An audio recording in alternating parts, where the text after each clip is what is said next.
Welcome to Everyday English Stories.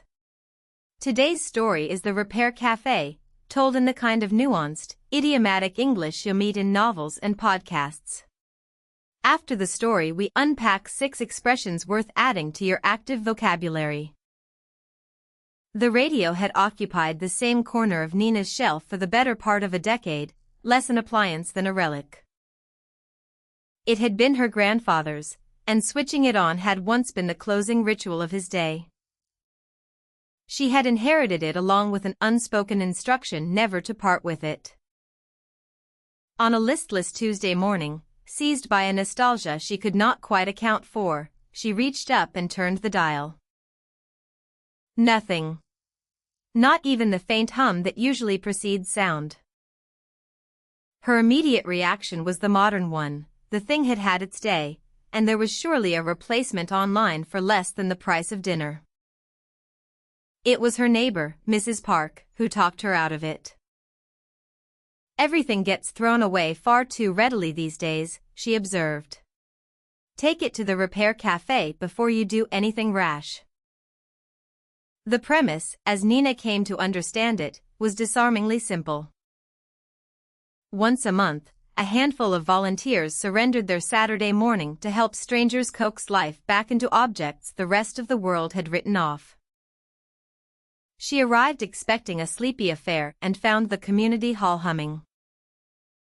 Lamps, toasters, a bicycle upended on its saddle, and a jacket being resurrected by someone with a formidable command of a needle.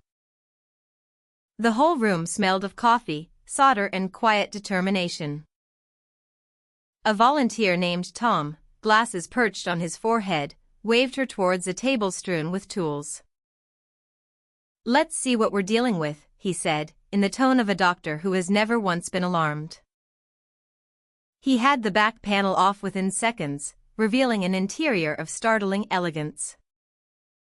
"One wire has parted company with the speaker," he announced. "Hardly a tragedy." Nina settled in to watch him work, and was promptly handed the soldering iron. "We don't fix things for people here," he said. "That would rather defeat the object."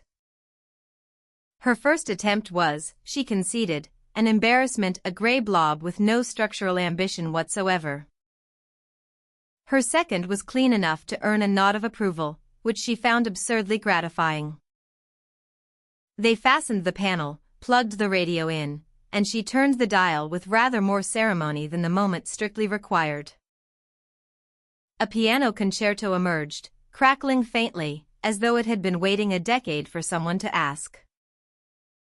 Around the hall, people looked up from their own small resurrections and applauded. Nina, who prided herself on her composure, found her eyes stinging. Later, over tea that had gone lukewarm, Tom remarked with studied casualness that they were perpetually short of hands. "I fixed one wire," she said. "That hardly qualifies me." Nobody arrives qualified. I came in with a broken kettle and a bad attitude, and never left. She thought of the recycling bin she had very nearly walked to that morning. What struck her was not the repair itself but the assumption she had almost acted on that broken means finished.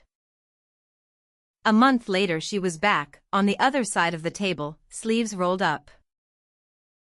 Her first customer was a boy of 9 whose remote control car had, in his words, gone quiet.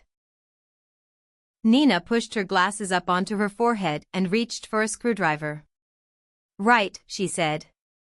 "Let's see what we're dealing with." And that is where the story ends. Now let's unpack 6 expressions from it. A relic. An object that has survived from an earlier time.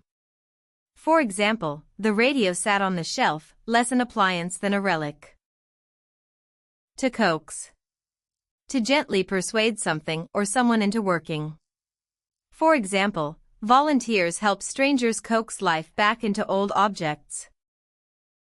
Disarmingly. In a way that removes doubt or resistance. For example, the premise was disarmingly simple. To concede. To admit something reluctantly. For example, her first attempt was, she conceded, an embarrassment. Perpetually. Constantly, without ever stopping. For example, they were perpetually short of hands. To defeat the object. To work against the whole purpose of something. For example, we don't fix things for people here. That would rather defeat the object. Excellent. Come back to this story tomorrow and shadow a few sentences out loud. It is the fastest way to make new phrasing feel natural. New episodes every day, so please subscribe. See you tomorrow.